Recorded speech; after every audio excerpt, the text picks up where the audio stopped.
मोहसिन का नाम हिस्सा रही है, जो बड़ा ही ऑफ कोर्स वैलेंटाइन डे का वक्त बहुत ही नज़दीक है, लेकिन ये जो गाना है एक तरह से किसी को प्यार में धोखा मिलता है, जो दिल से जो आहा निकलती है, उस तरह का गाना है। आपका गाना बहुत बेहतरीन है, बेहया बेहया है, शुक्रिया। तो क्या कुछ कहना चाहिए इस गाने में? सी आजकल ऐसा होता है ना कि हम किसी पे बहुत विश्वास करते हैं। जी फिर से स्टार्ट करें प्लीज़।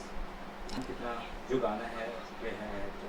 सो बेसिकली अभी के जनरेशन में ये है ना कि हम किसी से प्यार करते हैं तो पूरी शिद्दत के साथ करते हैं और भरोसा करते हैं, और भरोसे में अक्सर यही चीज़ होती है कि धोखा मिलता है। हर रिश्ते में यही होता है, तो यहाँ भी उस सॉन्ग में उस लड़की के साथ में धोखा ही हुआ, क्योंकि उसने इतना भरोसा किया, इतना प्यार किया है, और एंड में उसको ये फ़ील हुआ कि मैंने अपनी पूरी ज़िंदगी उसके साथ सोची थी, अपनी प्रॉपर्टी उसके नाम कर दी, उसको जो भी खर्चा होता था वो ये नहीं सोचती थी कि मैं क्या करूँगी, मैं कहाँ से अर्न करूँगी, लेकिन उसके पास जितना भी था उसने सब कुछ उस लड़के को दे दिया, और एंड में उसने उसको चीट कर दिया जस्ट बिकॉज कि उसको किसी और से प्यार हो गया। जी। और गाने में जो परफॉर्मेंस आपकी नज़र आ रही है, वो अच्छी अच्छी बॉलीवुड की अदाकारा भी उतना कमाल परफॉर्मेंस नहीं दे पाती है, वो कहाँ से आपने वो हासिल किया? सर क्या है ना, इस चांस के लिए मैं बहुत टाइम से रुकी हुई थी। मैं हमेशा से ये चाहती थी कि मुझे एक ऐसा कैरेक्टर मिले जिसमें मुझे परफॉर्म करने का एक चांस मिले, और संजय सर ने वो चांस मुझे दिया, और वो जो मौका था ना वो मैं गंवाना नहीं चाहती थी किसी भी हालत में। पहले जब मैंने वो स्टोरी सुनी ना, मैंने अपने माइंड में वो बना लिया था कि मुझे कैसे करना है, कैसे वो एक्ट करना है। मैं इतनी घुस गई उस एक्ट में कि मुझे रियलाइज़ ही नहीं हो रहा था कि मैं क्या कर रही हूँ। वो एक्चुअली वो होते गया, मैंने कुछ भी सोचा नहीं था। बहुत सारी एक्ट्रेसेस इस तरह का कैरेक्टर जहाँ पे एकदम थोड़ा सा बैगर वाला लुक या उस तरह के लुक में आना पसंद नहीं करते, ऐसे में आप बहुत ही कंफर्टेबल होके ऐसा लगा आप वो जी रही है, वो बहुत बढ़िया लगा। उस बारे में क्या कहेंगे? सर एक आर्टिस्ट होता है ना, वो हमेशा ये सोचता है कि उसको एक चांस मिलना चाहिए ऐसे किरदार निभाने का, और जब वो किरदार मुझे दिया गया है तो मैं ये नहीं सोचूंगी कि मैं कितनी बुरी दिखूंगी और कैसी दिखूंगी, मैं ये सोच रही हूँ कि मेरी परफॉर्मेंस कितनी अच्छी आएगी। तो मैंने जो भी किया वो दिल से किया, ये सोच के नहीं किया है कि आगे मेरा वो लुक कितना मीम बनेगा या कैसे होगा, नहीं, मैंने जस्ट परफॉर्म के हिसाब से किया है। और संजय सर किस तरह एक मिनट, जी सर प्लीज। एक कुछ आपके शूट के टाइम हादसा भी हुआ था, तो उस हादसे के बारे में कुछ बताएं। जी तो ऐसे हुआ था कि एक सीन हो रहा था, वो आप देख रहे हो ना, बाइक के पीछे भाग रही है, तो मैं वो भागते भागते मुझे मेरा कंट्रोल ही नहीं रहा, मैं बहुत ज़्यादा उसमें इन्वॉल्व हो गई थी और मैं गिर गई। और जब मैंने वो सीन देखा, अभी जब देखा, तो मुझे लिटरली समझ में आया उस टाइम पे मुझे डायरेक्टर मोहसिन सर क्यों डांट रहे थे, वो मुझे अब रियलाइज़ हुआ, क्योंकि पीछे से ट्रक आ रहा था और मैं जिस हिसाब से गिरी ना, हो सकता था अगर मैं थोड़ा भी लेफ़्ट राइट हो जाती तो वो टेम्पो मेरे ऊपर से चला जाता, और मुझे वो ध्यान में ही नहीं था। मुझे बस इतना था कि मुझे करना है, करना है, अब मुझे चोट लगे या कुछ भी हो, मुझे बस करना है, ये मेरे ध्यान में था। नहीं, इसके बाद में आपको पैर से जब खून आए तो फिर कुछ पुलिस और लोगों ने वहाँ वीडियो बनाकर कुछ, वो क्या था? तो मुझे इतना पता चला कि वो वहाँ पे काफ़ी वायरल हो चुका है, और उन्होंने कहा भी कि ऐसे सब चीज़ यहाँ ऐसे नहीं करना चाहिए, ओपनली नहीं करना चाहिए, बिकॉज़ रिस्की होता है किसी की भी जान के लिए, कुछ भी हो सकता है, तो आगे से आप ध्यान रखो। लाइक लिटरली वो सीन ऐसा ही हो गया मतलब था। वायरल तो होते हुए पुलिस स्टेशन तक चले गया था। एग्जैक्टली वो वायरल होके पुलिस स्टेशन तक चला गया। तो आप समझ रहे हो कि मैं चीज़ों में इतनी इन्वॉल्व हो गई हूँ कि मुझे वो दुनिया की खबर ही नहीं है कि क्या हो सकता है, क्या ट्रबल हो सकता है प्रोडक्शन को, मैंने सोचा ही नहीं। मैंने बस अपना काम किया। इतना आसान नहीं होता है कोई किरदार मिलना, कोई रोल मिलना या गाने में फीचर करना। तो किस तरह से आपको कास्ट किया गया और किस तरह से आपको ये काम मिला, उस बारे में थोड़ा बता सकते अब कास्ट तो सर बहुत लाइक ऑब्वियसली ऑडिशंस हुए, काफ़ी सारे मेरे प्रोफाइल को देखा गया कि मैं ये कर सकती हूँ नहीं कर सकती हूँ, बहुत सारी बातें हुई, क्योंकि मेरा प्रोफाइल अगर आप देखोगे ना फुल्ली ग्लैमरस है, और ऐसी प्रोफाइल में ये लुक करना बहुत डाउटफुल होता है कि वो लड़की अच्छी लगेगी नहीं लगेगी। काफ़ी बार ऐसे भी हुआ था कि एक डाउट भी आ रहा था कि क्या ये मुझे देंगे, तो मैं बार बार कॉल करते जाती थी कि सर ये सॉन्ग मुझे मिल रहा है, नहीं मिल रहा है, मुझे नहीं मिल। एक्चुअली संजय सर ना इरिटेट हो गए थे और वो गुस्सा भी हो गए थे कि मैं बता दूंगा आपको कि जब भी होगा ना सॉन्ग मैं बता दूंगा।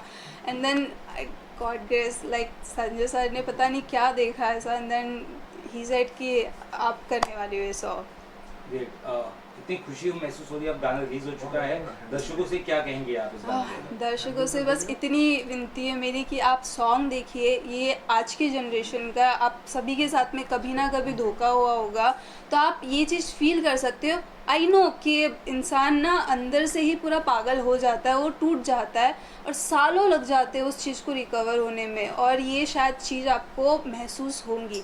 तो ये सॉन्ग आपको वही मेमोरीज़ में लेकर जाएगा। और मैं आपसे यही कहूँगी, प्यार करो लेकिन भरोसा मत करो उतना, और ब्लाइंडली भरोसा तो कभी मत करना। में। जी, थैंक यू सो मच। अच्छा मैडम, मैं सैयद अहमद बेड़िया फिल्म स्टूडियो से। जी इस वक्त आपके डायरेक्टर भी लाइव है यहाँ पे, और मेरे कुछ सवाल हैं। बेड़िया फिल्म स्टूडियो अक्सर जो है नवोदित कलाकार को और अच्छे टैलेंट्स को जो है प्लेटफॉर्म वो देता है। जी बिल्कुल। ये आपका पहला एक्सपीरियंस है बेड़िया फिल्म स्टूडियो का के साथ जुड़ने का, काम करने का, तो इसमें आपको मज़ा आया, कितना मज़ा आया और आप कैसे जुड़ी, आगे का क्या प्लान? सर भेड़िया फिल्म तो एक्चुअली ये एक ऐसा मेरे साथ में मैजिक हो गया है। ऐसा लगता है कि भगवान ने लिटरली मुझे आगे ये चीज़ दे दी है, क्योंकि ऐसा प्रोडक्शन मैंने ना अभी तक बॉम्बे में कहीं भी नहीं देखा है। जितने सेफ्टी के साथ में वो चीज़ों को संभालते हैं, ध्यान रखते हैं, आज तक किसी प्रोडक्शन हाउस में इतना ध्यान दिया नहीं जाता है। आपको बस शूट पे भेज दिया जाता है, आप वहाँ कैसे कर रहे हो, क्या कर रहे हो, नहीं उतना ध्यान दिया जाता है। बट संजय सर को जैसे ही पता चला ना, ही कॉल्ड मी, आप ठीक हो, आप सब सही हो, और अगर ज़्यादा हो रहा है हॉस्पिटल चले जाओ। आई सेड नहीं सर, मैं ठीक हूँ, काम में तो ये छोटी मोटी चीज़ें लगती रहती है, आप चिंता मत करो। लेकिन फिर भी sir on the spot like कि सबको कॉल करे जा रहे थे कि श्रेत ठीक है, लाइक लिटरली। तो मुझे ऐसा हो रहा है ना कि संजय सर और बेड़िया फिल्म प्रोडक्शन जैसा प्रोडक्शन मैंने अब तक नहीं देखा। मैं बहुत खुश हूँ जब यहाँ तक काम करके। प्रोडक्ट बनता नहीं, जब तक सर सोते नहीं है। अब तो ये तो चलो हमारे प्रोडक्शन की बात होगी। संजय बेड़िया गिरगांवकर साहब के बारे में कुछ बताएं कि उनके साथ काम करने का एक्सपीरियंस कैसा रहा, and then will come to the director. Yes, sir के साथ काम करने का तो ऑब्वियसली ये मैं शायद लफ्ज़ों में तो नहीं बता पाऊँगी। आई सेड कि मुझे एक्चुअली एक मैजिक हो गया, भगवान ने शायद किसी को भेज दिया है, वो एक मैजिक हो गया है। संजय सर ना बहुत गाइड करते हैं, और मैं ऐसी हूँ ना, मैं बहुत, मेरे अंदर पेशेंस नहीं है, लेकिन सर ने मुझे वो सब्र करना सिखाया है मुझे। और सर के साथ आई गेस मैं हमेशा, अगर सर मुझे बोलेंगे ना कि शिव काम करना है, बिना एक सवाल किए मैं सर को बोलूँगी ये सर कब करना है बताइए। मैं इतना भरोसा करती हूँ सर के काम पे। Is actually Firishta. Yes, In आप one बोल सकते हो, लाइक लिटरली कृष्णा जी ने मुझे भेजा है। या अब इसके बाद हम लोग आते हैं, जैसा डायरेक्शन की जो क्रिएटिव टीम है वो मेरी है, तो थोड़ा सा अपने क्रिएटिव टीम के बारे में, डायरेक्शन टीम के बारे में, मोहसिन मुस्कान जो आपके डायरेक्टर है उनके काम करने के बारे में कुछ बताएं। वो क्योंकि वहाँ पे वो थोड़े मसरूफ है, आ नहीं पाए, तो उनके बारे में कुछ बताएं। तो मोहसिन सर ना बहुत ऐसे शांत स्वभाव के हैं, बहुत साइलेंट है। ज़्यादा हमारी बातचीत नहीं है, लेकिन जब वो काम करते थे तो उन्होंने मुझे हर चीज़ को बहुत ऐसे बारीकी से समझाया है कि आपको ऐसे करना होगा, आप एकदम पोलाइट हो जाओ, आपको इस चीज़ को समझना होगा, हमारी स्टोरी अभी ऐसी है, हम यहाँ काम करेंगे। इवन तो जब वो एक्सीडेंट भी हुआ था तो उन्होंने बहुत अच्छे से मुझे संभाला। वो हमेशा मेरे साथ साथ में रहते थे, कभी मुझे अकेला नहीं छोड़ा बाहर जब भी गए थे। इज़ वेरी काइंड एक्चुअली, उन्होंने बहुत ध्यान रखा मेरा सेट पे, बहुत ज़्यादा। आपके आने वाले फ्यूचर के लिए बहुत शुभकामनाएं। सर कुछ कह रहे हैं? लेकिन मैं आपसे एक चीज़ कहना पूरी चाहूँगी। टीम ने आपके साथ में व्यवहार कैसा था? आपका को आर्टिस्ट परदीन, सर अगर आज आप इस किरदार को इतना अप्रिशिएट कर रहे हो, तो वो दो आर्टिस्ट है जिन्होंने इस किरदार को एक आइडेंटिटी दी है। अगर शायद वो दो किरदार नहीं अच्छा कर पाते तो मेरी आइडेंटिटी भी इस कैरेक्टर में उतनी नहीं दिखती। मैं बहुत एक्चुअली शुक्रगुजार हूँ कि वो दो आर्टिस्ट थे मेरे साथ में, जिनके साथ मैंने काम किया और मेरा कैरेक्टर इतने अच्छे से निकल के आया। I am really thankful. आपके आने वाले जितने भी प्रोडक्ट्स हैं, जितने भी आपके जो भी आपके काम है उन सभी के लिए शुभकामनाएं, Thank you. Specially from Bediya film music and Bediya film studio की तरफ से, और खास तौर पे संजय बेड़िया गिरगांवकर साहब Thank you, और thank इस you. वक्त हमारे साथ आरिफ खान साहब हैं। कई सारे, लगभग सारे गाने, और आपसे मैम आपसे कह रहा हूँ कि एक दिन, 2 दिन, 3 दिन में कोई गाना इतना हिट नहीं होता, आपका गाना पहले दिन सुपर हिट हो गया। एक बार थोड़ा सा इसका Yes. एक्सपीरियंस शेयर करें, फिर मैं आरिफ भाईजान की तरफ आता हूँ। तो ना ऐसे हो रहा था, हमने पोस्ट कर दिया, गणेश जी का बहुत बड़ा दिन था, जस्ट दिमाग में कुछ नहीं आया, सिर्फ इतना आया कि आप पोस्ट कर देते हैं गणपति बप्पा मोरिया, श्री गणेश कर देते हैं। और मेरे लिए वो फर्स्ट एक्सपीरियंस था, तो डालने के बाद ना मैं हर आधे आधे घंटे में चेक कर रही थी कि सॉन्ग कैसे जा रहा है। वो ऑब्वियसली होता ही है, सबके साथ होता है, तो मेरे साथ भी वही हो रहा था। नेक्स्ट डे ना सर ने मुझे बताया कि श्रेत 15K चले गए। I was like what. मैंने जब देखा, वो खुशी का मेरा वो था ही नहीं। मैंने अपने सारे दोस्तों को कॉल करके बताया, घर पे कॉल करके बताया, and everyone's like oh my god. Now we are about 150+ K। या तो इट्स जिन जिन लोगों को आपने बोला होगा कि मैं एक सॉन्ग करने के लिए जा रही हूँ, पहला एक्सपीरियंस है, मैं इस जगह पे जा रही हूँ, तो आपके फ्रेंड सर्कल में, आपके दोस्तों में, उनका मिलने के बाद कैसा रिएक्शन था? ओह माय गॉड, वो लाइक बहुत सारे डायरेक्टर भी है मेरे कांटेक्ट में। इंस्टाग्राम पे मैंने जैसे ही डाला, वो तो बिलीव ही नहीं कर रहे थे कि ये मैं हूँ, वो सोच रहे थे कि कोई और है। लेकिन जब वो मैंने लिंक उनको दी और उन्होंने देखा, सबके वीडियो कॉल ऐसे एक्चुअली आने लग गए कि तूने क्या कर दिया है, क्या काम किया है, क्या एक्टिंग है boss. Like they are so happy, so पूरी बेड़िया फिल्म स्टूडियो की टीम आपको शुभकामनाएं देती है। आरिफ खान साहब, आप मीडिया फिल्म स्टूडियो के एक फैमिली पार्टनर और सारा काम आप संभालते हैं, तो ये गाना आपने कैसे संभाला? हेलो दोस्तों, आदाब, नमस्कार, सत श्री अकाल। मैं हूँ आरिफ खान, एक्टर। लोग मुझे जुदेर अनिल कपूर के नाम से भी जानते हैं। Sanjay Bediya Girgaonkar, he is my good friend, my bro. ये कोई भी गाना जब इनके पास कोई म्यूज़िक डायरेक्टर लाता है तो सबसे पहले वो मुझे सुनाते हैं। और ये गाना जब मैंने सुना था, जब ये वीडियो नहीं बना था इसका, सिर्फ ऑडियो सुने हमने, तो मैंने पहले कह दिया 100% ये गाना सुपर डुपर बम्पर हिट है। और वैसे ही हुआ। और उसके साथ न्याय हुआ तब जब ये गाना पिक्चराइज हुआ। हमारे डायरेक्टर मिस्टर मोहसिन साहब ने जब इसको डायरेक्ट किया, तो जैसे कि अभी श्रीत ने कहा कि मुझे एक एक बात बारीकी समझाते थे, तो सबसे पहली बात तो यही है कि श्रीत ने जो कैरेक्टर किया वही एक अपने आप में एक चैलेंजिंग कैरेक्टर है।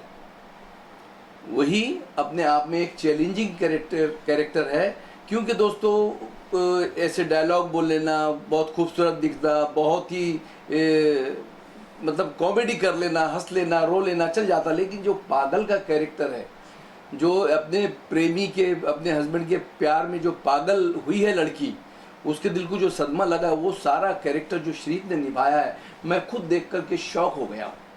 और इसके बारे में मैं ज़्यादा क्या कहूँ, वो देखने के बाद में मुझे लगा कि शी इज़ एक्ट्रेस। उससे पहले सीधी सादी लगती थी, आती थी, जाती थी, लेकिन ये खोज थी हमारे संजय बेड़िया साहब की, क्योंकि संजय बेड़िया साहब ने बताए थे कि इस गाने में यही लड़की शूट होगी। और सबसे बड़ी बात ये थी इस गाने की कि ये मेल ने गाया तो फिर मेल पर ही ये शूट होता है, लेकिन इसको एकदम लिटरली चेंज किया गया है, कॉन्सेप्ट चेंज किया है, कहानी में ट्विस्ट आया, और वो दिमाग में आया संजय बेड़िया साहब के कि नहीं, ये मेल वॉइस को मैं फीमेल पर इस्टेब्लिश करूँगा। और वही सब कुछ हुआ। और वही गाना आज देखने के बाद, जब मैंने गाना देखा और देखने के बाद मैंने हमारे दोस्त सैयद अहमद, जिनकी पूरी टीम है ये, जिन्होंने शूट किया है, उनके सैयद अहमद की एंटायर टीम को मैं सलाम करता हूँ, सैल्यूट करता हूँ कि उन्होंने स्क्रीन प्ले भी इतना बेहतरीन, बिल्कुल कॉमन जो बात होती है, आप देखते होंगे कि गांव में कोई पागल सी औरत घूम रही है, पागल सी लड़की घूम रही है, लेकिन उसके पीछे की दास्तान किसी को मालूम नहीं रहती। तो ये कॉन्सेप्ट के जरिए जो बताया गया, ये सारा कॉन्सेप्ट है संजय बेड़िया साहब का। अरे सर, संजय सर का एक क्वेश्चन आ रहा है, उसके बाद मेरे मुझे ये बताइए कि इसके पहले पागल का रोल एक फिल्म आई थी सदमा, जिसमें श्रीदेवी जी ने किया था, और उसके दरम्यान जैसे कि भाई ने कहा कि कोई भी पागल का रोल करना नहीं चाहता, तो ये रोल करने के टाइम आपको कैसे लगा, एक, और दूसरा इसका जो क्लाइमेक्स है कि आप वो दोनों को मार देती है, जनरली ऐसा क्लाइमेक्स कहीं होता नहीं है, तो उस पर आपका क्या थॉट है? तो मारने का तो कभी था नहीं, लेकिन अगर उस लड़की के कॉन्सेप्ट से सोचे, उसके दिमाग से अगर सोचा जाए, तो समहाउ ना उसका ये था कि वो उसने सब कुछ दे दिया उस लड़के को, प्यार करती थी, भरोसा करती थी, सब देने के बाद भी उसको वो नहीं मिला जो वो चाहती थी, और इनफैक्ट वो पागल हो गई। तो पागल होने के बाद उसको कहीं वो होश ही नहीं था। मे बी अगर वो नॉर्मल होती तो शायद माफ़ कर देती थी, लेकिन पागलपन में वो इतना खो चुकी है कि उसको ये भी समझ में नहीं आया कि वो जिस इंसान से वो प्यार करती है आज उसी को वो मार रही है। तो वो पागलपन में इंसान कुछ भी कर सकता है, और आई गेस वो जो एंड में वो मार देती है, इट्स लिटरली थिंक कि वो एक साइको वाला थिंक है कि इंसान को होश ही नहीं है कि वो क्या कर रहा है, और ऐसा कॉन्सेप्ट एक्चुअली अब तक के कहीं है नहीं। एंड आपका फर्स्ट क्वेश्चन क्या था सर, फिर से आप पूछोगे? सदमा फिल्म में जो श्रीदेवी जी ने पागल का रोल किया है, उसके बाद में और मुझे नहीं लगता किसी दूसरे कोई हीरोइन ने पागल का रोल किया है। हाँ तो कैसे कंपेयर करती है आप? सर, श्रीदेवी जी के साथ में तो एक्चुअली कोई कंपैरिजन हो ही नहीं सकता। ये तो मेरी जस्ट शुरुआत है, but I am really happy कि मेरा नाम उनके साथ जुड़ पा रहा है। और कैरेक्टर आर्टिस्ट तो सर एक उनको कहानी दी जाती है, वो तो सिर्फ निभाता है। अब निभाने में वो जैसे भी कर रहा है, ये तो आप लोगों का इतना प्यार है कि आपको वो पसंद आया है। मैंने तो बस अपना काम किया है सर। ये बहुत मतलब बहुत, सबसे पहले तो आप अपने जो नाम है ना आपका, उसको अच्छे से पूरी ऑडियंस के सामने प्रोनाउंस कीजिए। तो मेरा नाम श्रित चांदे है। श्रित? श्रित, हाँ, क्योंकि कोई श्रुति बुलाता है, कोई स्वीटी बुलाता है, तो ये कंफ्यूजन है। क्या है? श्रित। श्रित तो श्रित जी, मैं अभी भाई आरिफ सर आपसे पूछ रहा हूँ, बेड़िया फिल्म म्यूजिक कई सालों से एक बड़ा नाम है, बड़ा प्रोडक्शन है। अभी वो आइंदा फिल्मों की तरफ रुख कर रहे हैं और कुछ प्रोग्राम्स भी है। खैर अभी तो म्यूजिक पे काम कर रहे हैं, तो थोड़ा बेड़िया फिल्म म्यूजिक के बारे में बताया। देखिए, बेड़िया फिल्म म्यूजिक की बात सबसे खासियत ये है कि ये नए लोगों को, बस बोलते हैं ना, चावल का एक दाना देख करके पूरी देख का पता चल जाता है कि चावल कितना पका है। तो इनकी निगाह जो है ना, तो पहचान के लिए मैं समझता हूँ कि ये देखकर ही पहचान ले कौन सा कैरेक्टर, मतलब एक कास्टिंग डायरेक्टर होता है, एक डायरेक्टर होता है, एक एसोसिएट डायरेक्टर होता है, लेकिन कास्टिंग डायरेक्टर का काम सबसे पहले हमारे संजय बेड़िया साहब करते हैं। ये देख लेते हैं कि कौन से लड़के पर या कोई लड़की पर कौन सा कैरेक्टर जचेगा और ये कर पाएगा या नहीं कर पाएगा, वो सारी चीज़ें उनको, इस बात की कुदरती बात है ये। और दूसरी बात ये है कि मैंने कभी नहीं देखा कि आज तक ये खुद की इतने एल्बम आ गए हैं, फॉरेन में शूट हुआ है, उत्तरांचल में शूट हुआ है, उत्तराखंड में शूट हुआ है, मालेगांव में, हाँ थाईलैंड में, बैंकॉक में, सब जगह हमारे प्रोडक्शन के गाने शूट हुए, लेकिन कभी एक बार भी इन्होंने वहाँ जाने की जहमत नहीं उठाया। उन्होंने पूरा विश्वास डायरेक्टर पर किया और कैमरामैन पर किया, उनकी एंटायर टीम पर किया। सर आप अनिल कपूर है, हाँ। तो एक चीज मुझे याद आ रही है, हाँ। एक फिल्म आई थी मिस्टर इंडिया, जहाँ पे अनिल कपूर अच्छे काम करते थे और लोगों को दिखाई नहीं देते थे। हाँ। तो हमारे जो संजय बेड़िया गिरगांवकर साहब है, हमारे जो बॉस है कंपनी के, वो एक्चुअली मिस्टर इंडिया है, अच्छे काम करते हैं, दिखाई नहीं देते। और बाकी जितने भी प्रोडक्शन हाउस है, उनके प्रोड्यूसर अपने डायरेक्टर के अंदर नाल कस के रखते हैं कि ऐसा होगा, लेकिन संजय सर पूरी निगाह रखते हैं और अपने क्रिएटिव को फ्रीडम देते हैं, वो चीज निकल के आती है। कुछ संजय सर के बारे में बताएं। संजय साहब के बारे में बस इतना ही कहूँगा कि कैमरे के पीछे रह करके अच्छा काम करना चाहते, दिखावा उनको पसंद नहीं है, और वो नहीं चाहते कि मैं सामने आकर के लोगों को बताऊं जैसे लोग होते। आजकल हर आदमी है ना, आज का तो मामला ऐसा, एक शेर कह रहा हूँ, समझ जाएंगे आप सब। एक शेर कह रहा हूँ कि जिसका एक हाथ नहीं होता है और एक हाथ होता है, तो एक हाथ तो है उस बंदे को, पूरी आस्तीन वाला पहनता है, लेकिन दूसरे भी हाथ में, जिसमें हाथ नहीं, उसमें भी आजकल पूरी आस्तीन वाला शर्ट पहनता है वो, क्योंकि उसको दिखाना, प्रेजेंटेशन, उसको अपने आप को प्रेजेंट करना पड़ता है कि देखो मेरे लोगों को बताना चाहता है कि मेरे दोनों हाथ हैं, एक आस्तीन खाली है, इसमें ये हाथ ही नहीं है। तो वैसे ही एक शेर कह रहा हूँ कि वो खुद नुमाई पे कैसा यकीन रखता है, नहीं है हाथ मगर आस्तीन रखता है।